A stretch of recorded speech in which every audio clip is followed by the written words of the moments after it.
नामावली का जब गान करते हैं तो शिल्पिल्ले बाई का स्मरण आता है उसमें। सुत बिस दियो पूज शिल्पिल्ले भक्ति रशीली पाई। देखो कितना विश्वास होता है भक्त को, कैसा वो श्रद्धावान होता है। एक राजकुमारी और दूसरी एक जमींदार की पुत्री, दोनों को मित्रता थी। एक दिन राजा के यहां भगवत प्रेमी महात्मा आए। वो संत सेवी राजा थे। महात्मा जन आते रहते थे और महात्माओं का कार्य ही होता है निरंतर अपने प्रभु की सेवा और सुमिरन में मगन रहना। सेवा सुमिरन ये बहुत बड़ी सामर्थ्य है। अगर हम हर समय सेवा और सुमिरन में रहें तो कभी कोई माया प्रपंच हमें परास्त नहीं कर सकता। जहां हम सेवा सुमिरन से अलग हुए वहीं माया का प्रभाव पड़ता है। भगवान का शालिग्राम स्वरूप उनके पास था। खूब भाव से सेवा कर रहे थे और नवीन अवस्था की कोमल हृदय वाली ये दोनों सखियां देख रही थी। इनके मन में आया ऐसे हम भी ठाकुर सेवा करेंगे। देखने से सुनने से हमारे हृदय में प्रभाव पड़ता है। गंदी बातें देखेंगे, गंदी बातें सुनेंगे, उसी का चिंतन होगा, हृदय गंदे आचरणों की प्रेरणा वाला बन जाएगा। अगर हम भागवतिक बातें सुनेंगे, भागवतिक दर्शन करेंगे तो भागवतिक चिंतन होगा, हृदय भागवतिक प्रेरणा वाला बन जाएगा। कई दिन संत भगवान रुके, रोज सेवा कीर्तन कथा, सरल हृदया। उन दोनों सखियों में बात आई कि चल करके संत भगवान से कहते हमको भी ठाकुर जी दीजिए। दोनों ने चरण पकड़कर प्रार्थना की, गुरुदेव हमारे हृदय में भी इच्छा हो रही कि हमें ठाकुर सेवा मिले। अब दोनों बच्चे ही थे। संत भगवान ने विचार किया सेवा पद्धति में बहुत सावधानी की आवश्यकता होती है। अभी ये बच्चे हैं, कहीं सेवा अपराध न बन जाए। सेवा अपराध भी होता है। उपासना में चलने वाले उपासक को सेवा अपराध और उप सेवा अपराध 32 ये 64, इन पर सावधान रहना चाहिए। ये गलती नहीं होनी चाहिए। जैसे आप ठाकुर सेवक हैं, अपने घर में सेवा विराजमान किए हुए हैं। अब जैसे आपको ठाकुर जी के दर्शन के लिए जाना है, जहां तक ठाकुर जी के दर्शन करने के लिए जाना है, हो सके तो पादुका न पहने, नंगे पैर दर्शन करने जाए। यदि आप में ऐसी सामर्थ्य नहीं है किसी कारण से, तो सीढ़ियों में पादुका नहीं पहनना चाहिए। जहां से मंदिर की सीढ़ियां हैं, पादुका उतार कर माथा रखकर सीढ़ी में फिर चढ़ना चाहिए। खड़ाओं या पादुका पहन करके श्री विग्रह के दर्शन करने के लिए जाने में फिर अपराध लगता है। अरे अपने मालिक के दर्शन करने जा रहे हैं, स्वामी के दर्शन करने जा रहे हैं, प्रभु के दर्शन करने जा रहे हैं, तो अपनी कुटिया से और मंदिर तक नंगे पैर जाना चाहिए। ये भावना रखनी चाहिए। भरत जी जा रहे हैं प्रभु के दर्शन करने के लिए, अयोध्या से पैदल ही चले थे, तो सुकुमार चरणारविंद तो बड़े बड़े फफोके छाले पड़ गए थे। वशिष्ठ जी ने देखा, सबने मिलकर भरत जी से कहा पालकी पे बैठ जाइए। तो उन्होंने कहा हाँ, मेरे प्रभु यहां नंगे पैर चले हैं और मैं पालकी पे बैठ जाऊं?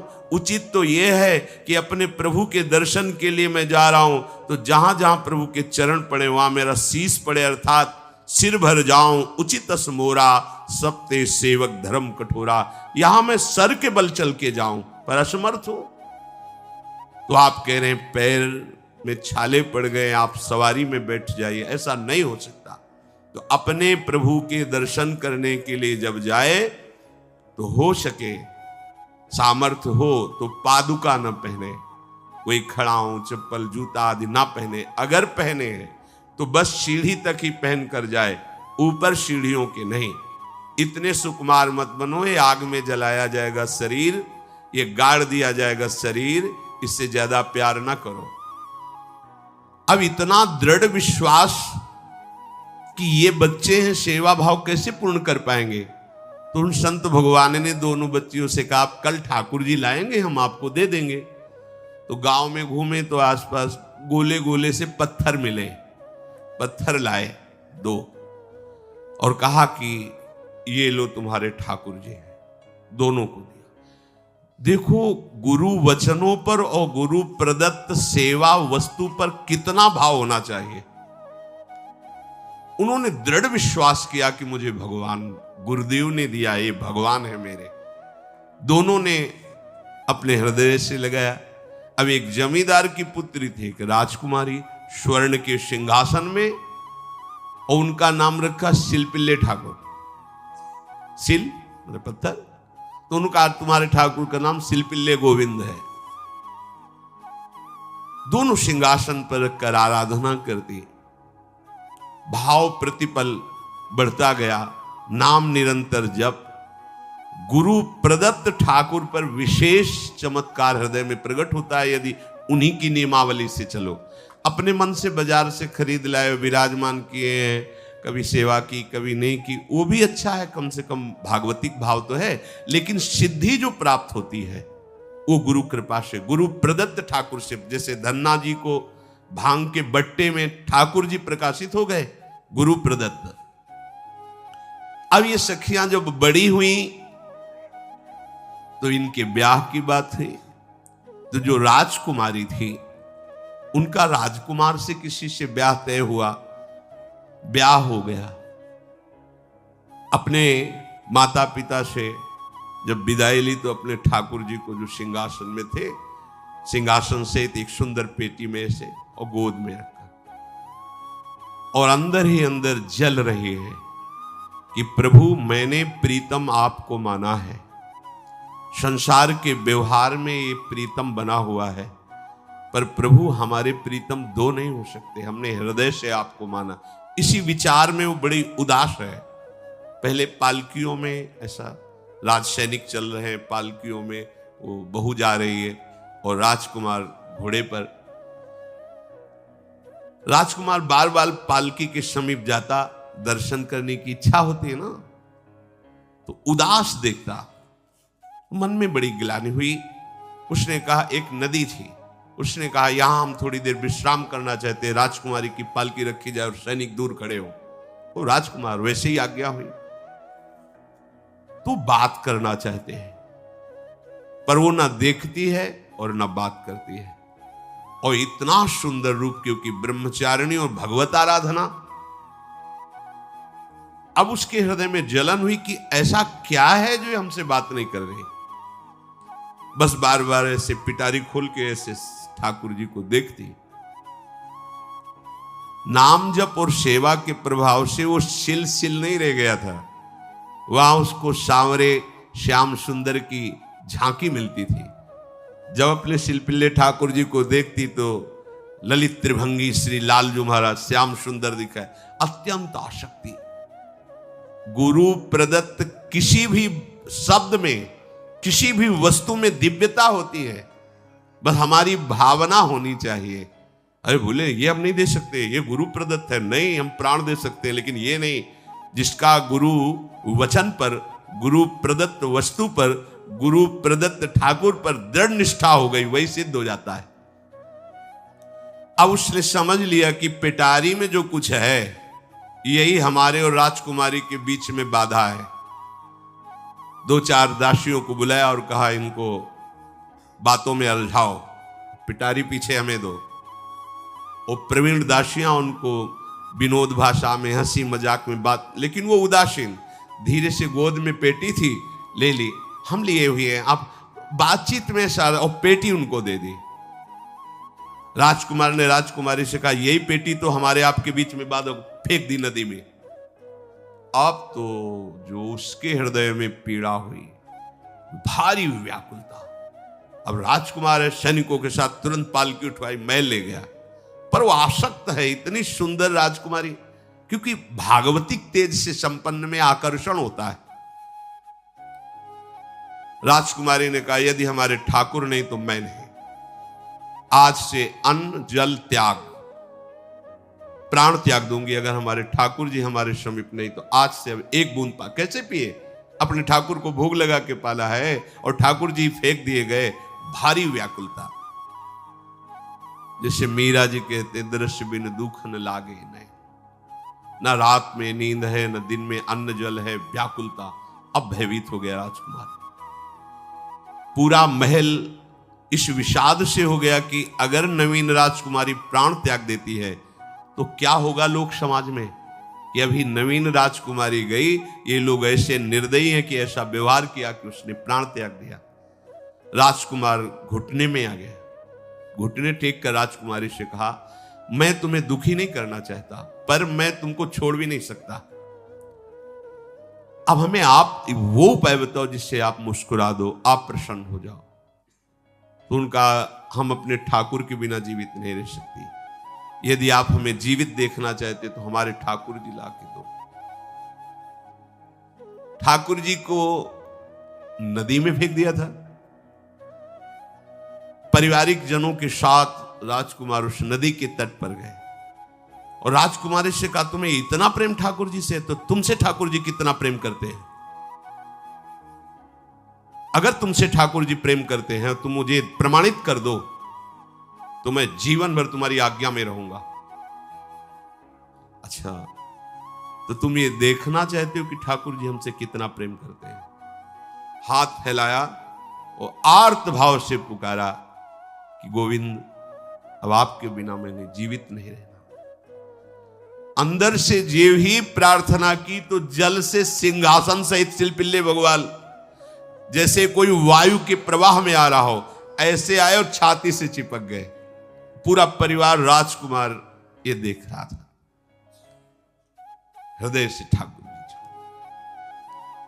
जीवन भर के लिए दासत्व स्वीकार कर लिया और कहा, जैसी आप आज्ञा करोगे। जैसे मीरा जी, जब राणा जी से ब्याह हुआ तो प्रथम मिलन की रात में मीरा जी ने कहा, सावधान, तुम हमारे पति नहीं हो, मेरा सुहाग गिरधर से है, श्याम सुंदर ही मेरे पति हैं। व्यवहार में तुम पति बने हो। यदि हमारी बात समझ पा रहे हो तो जीवन में कभी हमारा स्पर्श मत करना। ये जीवन केवल गिरधर के लिए, दूसरे के लिए नहीं। उतर गए शैया से और जैसे सेवक होता है, बोले, अहो भाग्य, मुझे ये सौभाग्य मिला कि इतनी महाभाग्यवती की सेवा करने का। एकांत में मैं सदैव तुम्हारे शिष्य की तरह बर्ताव करूंगा, पर समाज में तुम्हें बहू की तरह बर्ताव करना होगा, नहीं तो लोग जीने नहीं देंगे। समाज में पत्नी की तरह और एकांत में गुरु शिष्य के। तुम हमारी गुरु होगी और हमसे ऐसा ही बर्ताव राणा ने दिया, ऐसा ही उस राजकुमार ने दिया। हमारी भागवतिक निष्ठा ऐसी होनी चाहिए कि जो गुरु जी ने मंत्र दिया है, जो गुरु जी ने उपासना दी है, उसमें दृढ़ विश्वास होना चाहिए। हमारे अंदर किंचन मात्र फिसलाव नहीं होना चाहिए।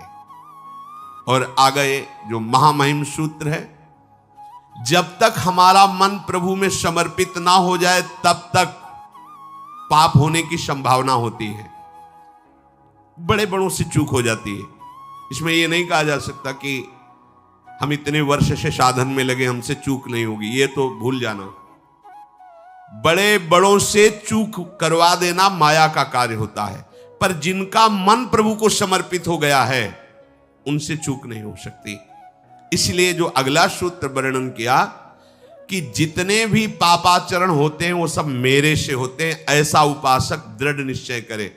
ऐसा नहीं कि पापाचरण भगवान से, भगवान करा रहे हैं। जिन लोगों का एक प्रश्न होता है कि जब सब कुछ भगवान करा रहे हैं, भगवान की इच्छा के बिना पत्ता भी नहीं हिलता, तो जो हम पापाचरण, गलत आचरण, वो भी तो भगवान ही करा रहे हैं।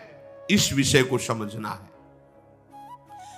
आज के समाज का जो मानसिक स्तर है, जब हम त्याग की बात करते हैं कि गंदे आचरण नहीं करने चाहिए, तो जो समझाया जाता है और जो समझ है आज की आधुनिक, वो ये समझ है कुछ ऐसे जनों ने ये निर्धारित भी किया है कि बहुत भोग कर लेने पर फिर समाधि की प्राप्ति होती है। अगर ऐसा होता तो लाखों लोग समाधि को प्राप्त होते, लाखों लोग बिना साधना के। क्यों? बचपन से लेकर के पूरे जीवन तक भोग ही भोग रहे, सब समाधि में पहुंच जाते। प्रायः सबके दिमाग में बात बैठी है कि अगर हम भोग ले तो हम मन को समझा सकते हैं, लेकिन आप बात अनुभव की समझ लीजिए कि आप भोगने के लिए जो ही गए तो मन के गुलाम बन करके गया, वो कभी तुम्हें मुक्त होने का अवसर नहीं देगा। और आज तक किसी ने भी ऐसा नहीं कहा भोग भोगने के बाद कि आज के बाद मैं प्रण करता हूं, मैंने जान लिया कि इसमें सुख नहीं है, आज के बाद कभी भोग नहीं भोगूंगा। कभी किसी ने नहीं कहा। सबको इस दलदल में गिरने के बाद सदगुरु या भगवान ने ही निकाला है, स्वयं आज तक कोई निकल नहीं पाया, कोई नहीं निकल पाया। ये ऐसा दलदल है। पर लोगों की भ्रांति रहती है कि ये जो मेरा मन जिन भोगों के लिए लालायित हो रहा है, उन भोगों को खूब भोगूं, फिर बाद में अनुभव जब हो जाएगा तब हम इनका त्याग करके फिर भजन मार्ग में चलेंगे। जो भजन मार्ग में चलते हैं उनके मन में भी लगा रहता है कि अगर एक बार भोग लूं तो मन को समझा तो सकता हूं। यह है आधुनिक सोच, यह है हमारे मानसिक सोच का स्तर। सब लोग देख लीजिए। अब भागवतिक सोच और शास्त्र सिद्धांत का जो मत है वो ये है, ये डंके की चोट से गाया गया है और इसी मार्ग में चल करके समाधि को प्राप्त हुए महापुरुष। एक भी कोई ऐसा समाधिस्थ महापुरुष बता दिया जाए विश्व में जिसने भोगों के भोगने के बाद समाधि को प्राप्त हुआ हो। जैसे हम भोजन कर लेते हैं तो लगता है अब कुछ नहीं, लेकिन 6 घंटे व्यतीत होते होते पर्चा बन जाएगा कि ये चीज फिर चाहिए खाने को। ऐसे ही कोई भोग भोगने के बाद कुछ क्षण के लिए उससे विरति हो जाती है, ठीक है, लेकिन फिर कुछ मिनट होने के बाद फिर नई स्फुरना, नया संकल्प, नई क्रिया, नई भोग वासना सब हृदय में देख लो। इसके लिए किसी और से सलाह लेने की जरूरत नहीं। इसलिए ये जो संतों का मत है, शास्त्र का मत है कि भोगों के भोगने से भोग वासना दृढ़ होती है, कामना बढ़ती है, ना कि शांति मिलती है। लेकिन आधुनिकता में भोगों को भोगने से शांति मिलती है, ऐसी धारणा बनी हुई है और ये गलत है। और ये इतनी गलत हो जाती है कि हम हत्या करने लगते हैं, हिंसा करने लगते हैं, पूज्य जनों के साथ दुर्व्यवहार करने लगते हैं। आज तक भोगों में इति नहीं हुई। देवयानी जी भगवान शुक्राचार्य जी की पुत्री हैं। वो इतनी सुंदर हैं कि कोई अप्सरा भी उनसे होड़ नहीं कर सकती, क्योंकि भगवान शुक्राचार्य की पुत्री जितेंद्री, पवित्र, भगवद आराधन संपन्न।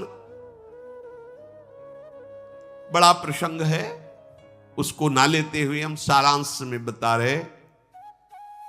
वृषपर्वा की पुत्री शर्मिष्ठा, ये असुर राजकुमारी है। दैत्यराज वृषपर्वा, उनकी पुत्री शर्मिष्ठा, और दैत्य गुरु भगवान शुक्राचार्य, उनकी पुत्री देवयानी बड़े समाज के साथ जंगल में गई हुई थी। एक बड़ा दिव्य सरोवर था, तुलसी में सब राजकुमारियां स्नान कर रही थी। अचानक वहां से कोई महात्मा निकले तो जल्दी में सबने वस्त्र धारण किए। तो शर्मिष्ठा के वस्त्र देवयानी ने और देवयानी के वस्त्र शर्मिष्ठा, वो महात्मा निकल गए। वहां कोई उनको टिकना तो था नहीं। देवयानी ने देखा कि मेरे पवित्र वस्त्र, देवयानी ने वस्त्र धारण नहीं किया शर्मिष्ठा के। जो महात्मा चले तो देखा कि हमारे वस्त्र राजपुत्री शर्मिष्ठा धारण किए। तो उनका, तुझे पता है मेरे वस्त्रों को स्पर्श करने का भी तेरे को अधिकार नहीं, तूने धारण कैसे कर लिया? तो उनका, ज्यादा मत बोल, इतना गुमान करके मत बोल, जैसे सब सेवक पलते हैं मेरे महाराज से, ऐसे तेरा पिता और तू भी मेरे महाराज के द्वारा ही पोषित है, क्योंकि वो तो राजा है, सारी सेवाएं वही देते हैं। ऐसा नहीं बोलना चाहिए, क्योंकि गुरु पुत्री है, आचार्य पुत्री है और सम्माननीय है, पर ऐसा वो बोल गई शर्मिष्ठा। देवयानी ने कहा, तुझे पता है अगर मेरे पिता की दृष्टि बदल जाए तो 2 मिनट में देवता तेरे पिता सहित संपूर्ण राज्य को नष्ट कर देंगे। मेरे पिताजी के भय से ही देवता आक्रमण नहीं कर। शुक्राचार्य मंत्रवेत्ता है। ज्यादा बात बढ़ गई तो राजकुमारी का शासन चलता है। उसने कहा इस गुरुपुत्री को उठाकर कुएं में डाल दिया जाए, और उस समय वस्त्र धारण नहीं की हुई थी, उनको उसी स्थिति में डाल दिया गया और वो चली गई। उसी समय शिकार खेलने के लिए महाराज ययाति चक्रवर्ती सम्राट तो आवाज सुनी। सैनिकों ने बताया कि कोई देवपुत्री है, दिव्य तेज प्रकाशित हो रहा है उनके शरीर से, और दूर से देखा है ऐसा लग रहा है कि शायद वो वस्त्रहीन भी है। उन्होंने कहा तुम लोग दूर जाओ, और स्वयं महाराज ययाति गए और उनको तो जब हाथ पकड़ के निकाला और अपने वस्त्र से उनको आवेष्टित किया, तो उन्होंने कहा कि हमारी आर्य मर्यादा है, एक बार आपने हमारे शरीर को देख लिया और हमारे हाथ को पकड़ लिया, अब आप हमारे जीवन भर के लिए पति स्वरूप हैं, स्वीकार कीजिए। तो उन्होंने कहा कि देवपुत्री, मैं तो आपका परिचय भी नहीं जानता हूं, आप कौन हैं? तो उन्होंने कहा भगवान शुक्राचार्य की पुत्री देवयानी। घुटने पे हो गए तत्काल। उन्होंने कहा इतने बड़े महापुरुष की पुत्री के साथ मैं ब्याह कर सकूं, मेरी सामर्थ्य नहीं, क्योंकि मैं क्षत्रिय कुल में प्रकट हुआ राज परिवार से हूं, और वो तो देवताओं के द्वारा भी वंदनीय है शुक्राचार्य जी। तो उनका आप निश्चिंत रहो, ये विषय मैं संभालूंगी, पर आप मेरे पति हैं, ये स्वीकार कीजिए। बोले यदि शुक्राचार्य जी इस पर राजी हैं तो हम ये बात स्वीकार करते हैं। शुक्राचार्य जी विलंब होने के कारण व्याकुल ही थे। देवयानी जी ययाति जी को लेके गई। बड़ा प्रसंग है, पर उन्होंने कहा जब आप राजी हैं तो हम राजी हैं। शुक्राचार्य जी राजी हुए और वृषपर्वा को सूचना दिया कि मैं तुम्हारे राज्य को त्याग कर जा रहा हूं। वो तो तत्काल आकर चरणों में गिरे, महाराज आपके बिना मेरा अस्तित्व क्या है, आप कैसे राजी हो सकते हो? बोले मेरी पुत्री को दिगंबर करके कुएं में डाल दिया गया, मैं इस अपराध से बिल्कुल तुम्हें माफ नहीं कर सकता। बोले कोई उपाय? तो बोले देवयानी बोले। तो देवयानी ने कहा तुम्हारी पुत्री हमारी दासी होकर चले तो मैं तुम्हें क्षमा कर दूंगी। बोले बिल्कुल ठीक, तथास्तु। पूरे राज्य की रक्षा के लिए राजकुमारी शर्मिष्ठा को देवयानी की दासी भाव में अब महाराज ययाति के महल पे पहुंचे। देवयानी ने कहा कि ये जो दासी भाव में आई हुई हैं ये सर्वांग सुंदरी हैं, और आपका कभी मन उधर चलना भी नहीं चाहिए, अगर चलेगा तो आप हमारे दंड के पात्र बन जाएंगे। स्वीकार कर लिया और बहुत दूर उनके लिए महल का निर्माण करवाया, और वो सेवा में आती है। कुछ समय के बाद जब देवयानी जी के पुत्र हुए तो वन विहार के लिए अपने पुत्रों को लेकर चली। तो उधर शर्मिष्ठा के 2 पुत्र हो चुके थे, इनको पता भी नहीं था, और वो दौड़ कर आए, ययाति को पिताश्री कह करके आलिंगन किया। छोटे छोटे बच्चे। देवयानी ने कहा कि हमने कहा था तुम्हें देखना भी नहीं है, और ये किसके पुत्र हैं? शर्मिष्ठा मुस्कुरा रही थी। देवयानी ने कहा अब तुम्हें दंड देंगी ही देंगी, और चली गई भगवान शुक्राचार्य जी के पास। ययाति भयभीत होकर के गए और शुक्राचार्य से प्रार्थना करे क्षमा कीजिए, मुझसे गलती हो गई। और शर्मिष्ठा से ऐसे नहीं मिले। शर्मिष्ठा ने कहा था कि आप जानते हैं कि मैं दासी नहीं हूं, मैं राजकुमारी हूं, ईर्ष्यावश दासी बना करके लाई गई हूं, और मेरी सखी के पति हो इसलिए आप मेरे भी पति हो, मेरा अधिकार है आपसे संतान उत्पन्न करने का, शास्त्रीय सिद्धांत है। शुक्राचार्य जी ने कहा कि जो देवयानी कहेंगी वही हम मानेंगे, क्योंकि मेरी पुत्री है। क्या चाहती हो? तो बोले पुरुषत्व से इनको हीन कर दो। गुस्सा में आके शुक्राचार्य जी ने कहा तथास्तु। उसी समय महाराज ययाति पुरुषत्व से हीन हो गए और वृद्धावस्था छा गई शरीर में। अब ययाति ने कहा अब सुखी रहोगे तुम। अब देवयानी को भी होश आया कि ये तो क्या हमने अपना ही सर्वनाश कर लिया।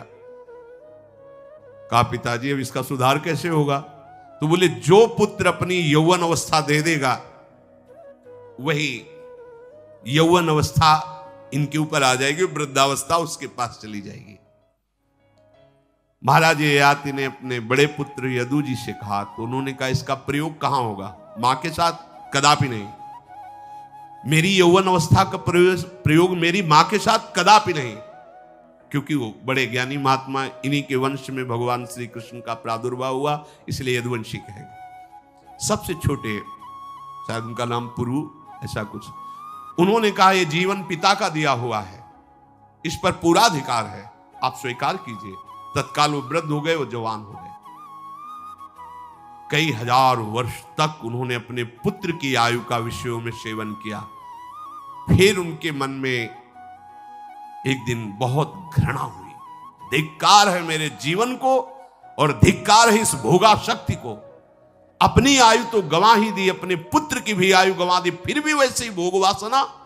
तो उन्होंने सबको शिक्षा देने के लिए बात कही, यत् पृथिव्यां व्रीहि यवं हिरण्यं पशवः स्त्रियः न दुह्यन्ति मनः प्रीतिं पुंसः कामः तस्यते न जातु कामः कामानाम् उपभोगेन साम्यति हविषा कृष्णवर्तमेव भूय एवाभिवर्धते यदा न कुरुते भावं सर्वभूतेष्वमङ्गलं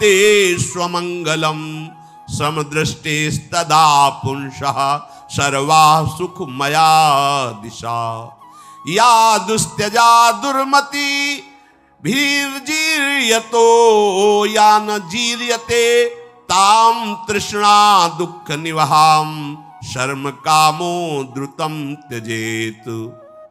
जिसका हृदय काम से व्याकुल हो गया है उसको त्रिभुवन की सारी सुंदरी स्त्रियां दे दी जाएं, जौ धान स्वर्ण पशु सब वैभव, तो भी वो कभी तृप्त नहीं हो सकता। ये महाराज ययाति का अनुभव। त्रिभुवन की विषय भोग भोगने से भोग वासना शांत नहीं होती, वरम और प्रबल हो जाती है। जैसे घी की आहुति डालने पर आग भड़क उठती है, वैसे ही भोगों को भोगते ही रहने पर भोग वासनाएं प्रबल रूप धारण कर लेती है और वो इतना कमजोर हो जाता है कि सोचता है मैं इसके बिना जी नहीं सकता। जब मनुष्य किसी भी प्राणी से राग कर बैठता है तो उसके हृदय की सामर्थ्य नष्ट हो जाती है। किसी भी, देखो ना, छोटे छोटे नशाओं में इतना हम आसक्त हो जाते हैं, अब हम इसके बिना जी नहीं सकते। किसी भी वस्तु का जब हम भोग करते इसके बिना जी नहीं सकते। इसलिए सबको संदेश महाराज ययाति देते हैं, यदि तुम अपनी कामना को शांत करने वाले, रोकने वाले बन गए तो दसों दिशाएं तुम्हारे लिए सुखमयी हो जाएंगी। विषयी पुरुष को तृष्णा रात दिन जलाती रहती है, बहुत भोग भोगने पर भी वो कभी शांति या तृप्ति प्राप्त नहीं कर पाता। इसलिए जब हम भगवत मार्ग में चलते हैं तो ये तृष्णा और कामना ये डाइन की तरह हमारे हृदय में लगी रहती है। तृष्णा भोगे हुए भोग को बार बार भोगने की इच्छा, कामना सुने हुए देखे हुए भोगों को भोगने की इच्छा। तो उपासक जब तक अपने मन को प्रभु में नहीं दे पाता तब तक मन ये धोखा दे देता है। इसलिए बहुत सावधान रहना चाहिए। प्रभु की शरण में होकर के नाम जप करो और सदैव गुरुजनों की आज्ञा पर रहो, तो ये काम कामना वासना ममता आसक्ति राग द्वेष ये तुम्हें बांध नहीं पाएंगे। इनकी कृपा से आपको भगवत साक्षात्कार हो जाएगा। गुरु वाणी, संतों की वाणी ये हमारा जीवन बन जाए। अगर ये जीवन नहीं है तो फिर मन हमें ऐसी जगह फंसा देगा जहां से हम निकल नहीं पाएंगे। इसलिए सावधान होकर जीवन व्यतीत कीजिए। बड़ा अमूल्य जीवन है, अमूल्य जीवन का लाभ है भगवत प्राप्ति, भगवत साक्षात्कार। श्री राधा वल्लभ।